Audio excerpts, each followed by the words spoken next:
When you're a company as big as Tesla and a person as rich as Elon Musk, well, you're gonna attract a lawsuit or two from time to time. That's simply unavoidable. And when it comes to legal issues, I have no choice but to bring on someone who knows a little bit about the law, perhaps not recently, but ever. Randy Kirk will be joining me. We will discuss it all. I'm Brian. Welcome to Future Aza.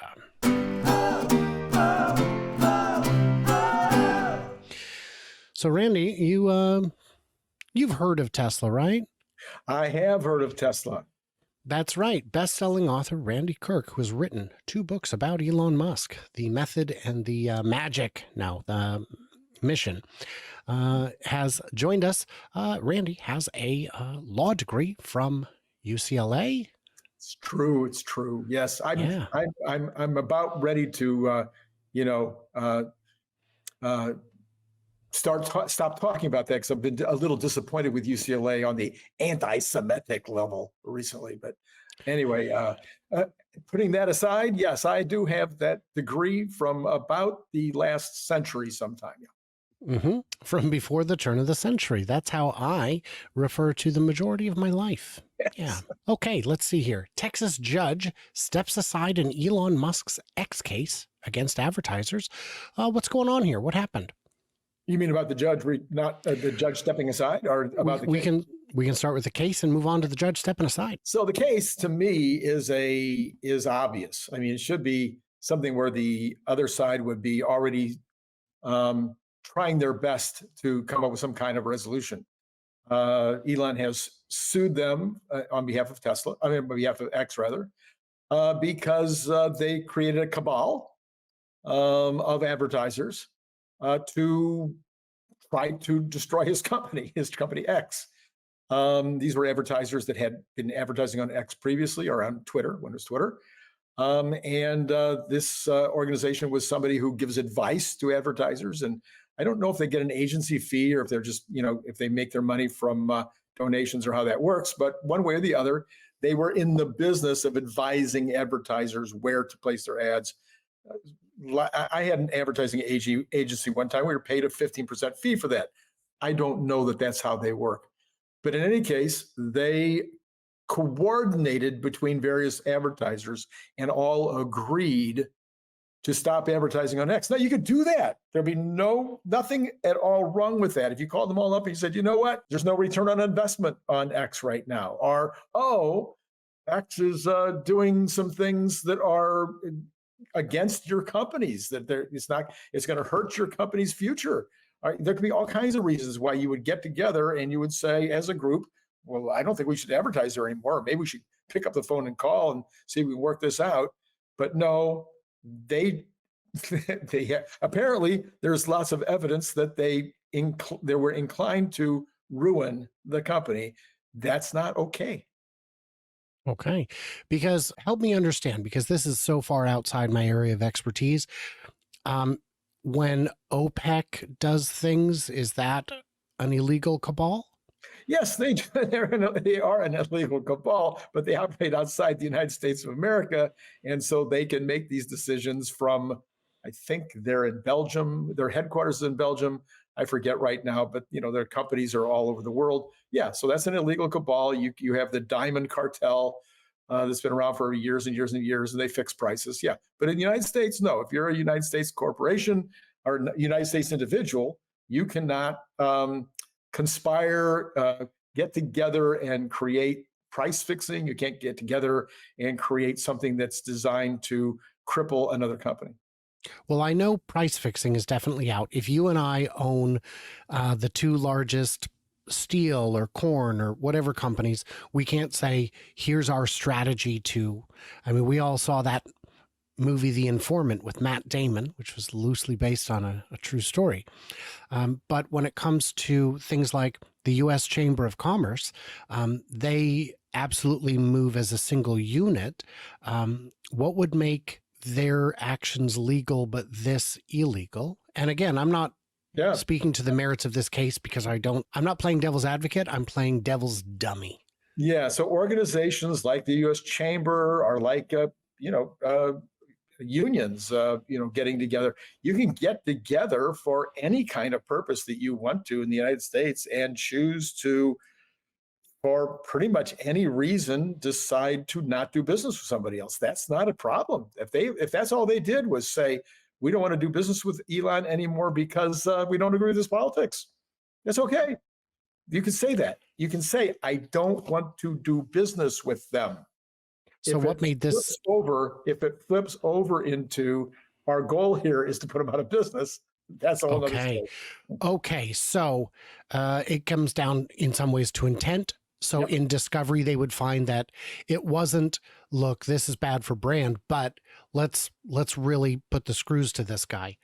And so that gets us to the judge has chosen to recuse. Talk to me about that. Well, okay. So a judge is under an obligation to provide the best possible. Not only is his judging have to be even-handed, but the perception of his judging has to be even-handed. So you've had lots and lots of cases that have been fairly famous where where people have suggested they should recuse themselves. I suppose one of the most famous would be the judge in the case against Trump in New York City, where the judge, made statements about the fact that he was going after Trump. So you could say, okay, he had the district attorney in that case. Let's say, I don't remember if the judge might have had, I think, his daughter or his wife. His daughter maybe was working for a company that was involved in being against Trump.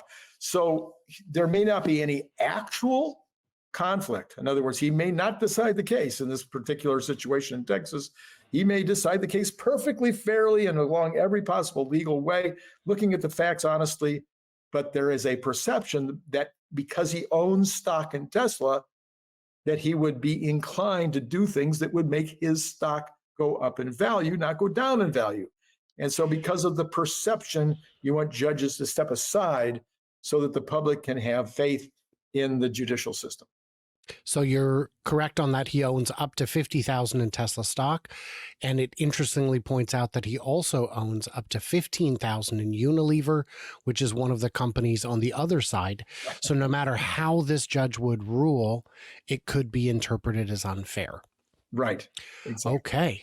Well, good news. That's the only legal questions that have come up this week. Well, the thing is, as you point out, when you have a very large company and a lot of money, lawyers commonly talk. I've heard the conversations in the hallways, if you will. Okay, I was never employed by any corporate attorneys, but I have had conversations with attorneys. You always want to go after the deep pockets. You aren't interested in who's most at fault. You aren't interested in who's most likely to be adjudicated the way you want them to be adjudicated. What you're interested in is, can they pay? And if they can't pay, you don't go after them. So in this particular case, the Texas case, the group that was doing setting up the cabal, the ones that were advising the advertisers, they've already skipped town. They've already gone out of business. That's not to say there's no money to get there, but the reality is you wouldn't sue them by themselves because there probably is not going to be any money to be had. Now, the fact that they've already had to close down, that's a victory for Elon right there. So sometimes that victory would be all that you would really care about. And it does seem like a pretty stunning admission on their part.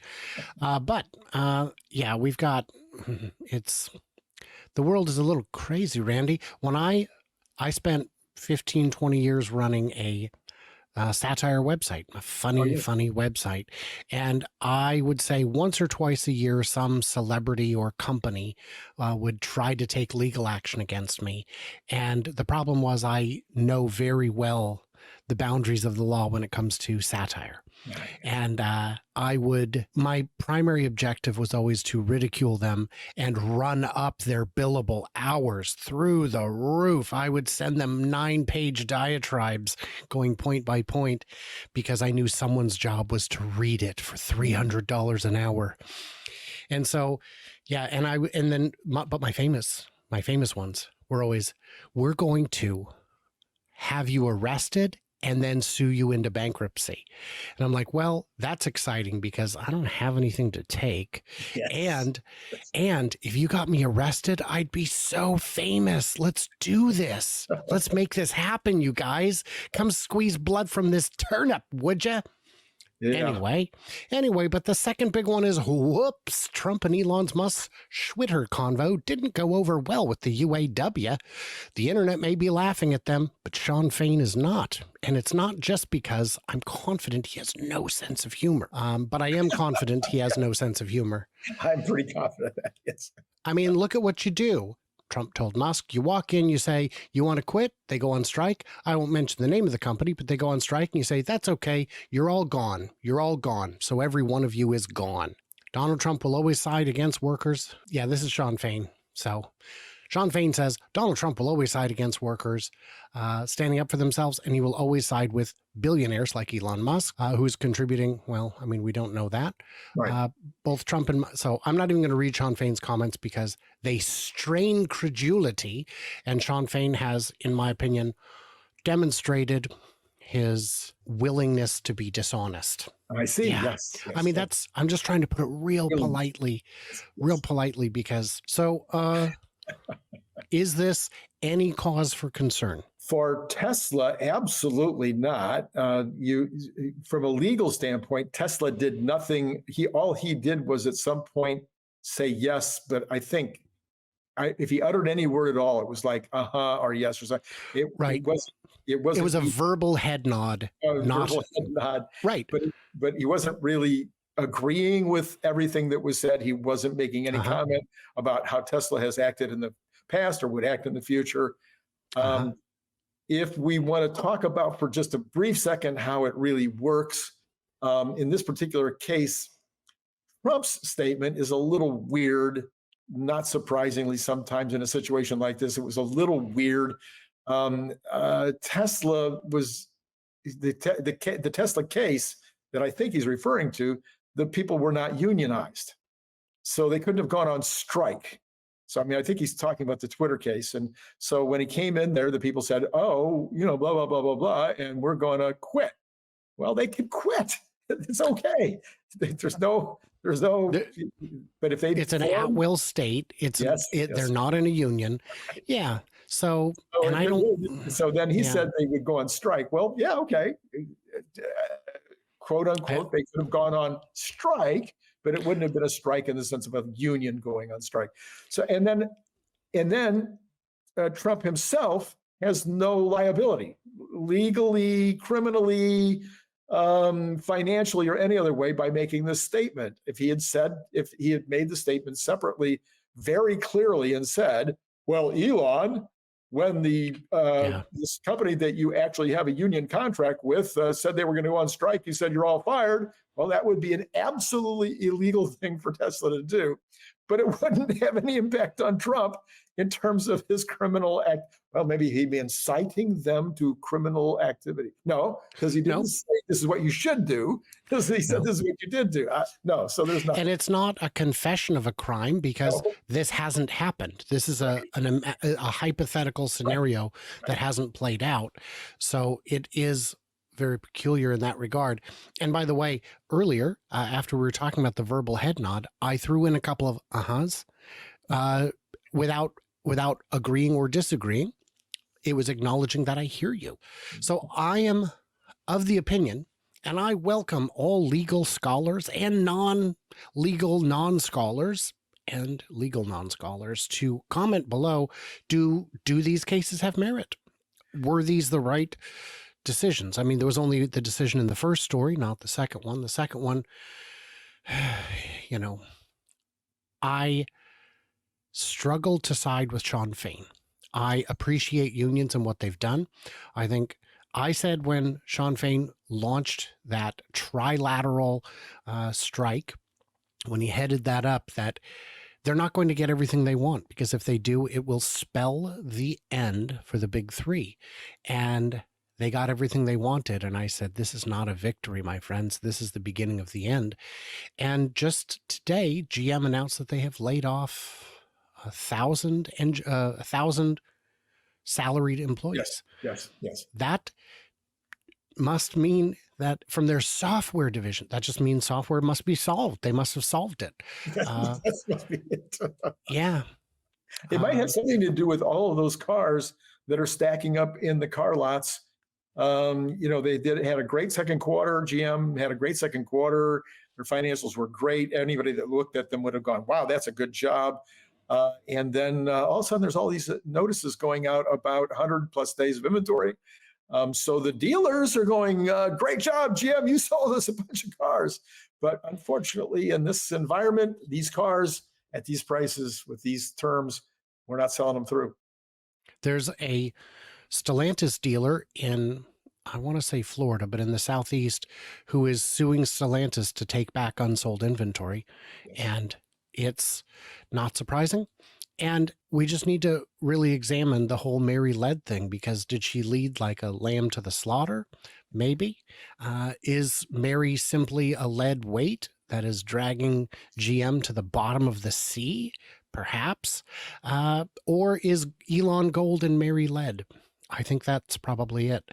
Wow. So guys, good job. Good job, Brian. That was very, 3 times. Wow. I'm a professional here, Randy. Right. I told you, I was the owner and editor of a satire publication for about 20 years, so I better know my way around a joke by now.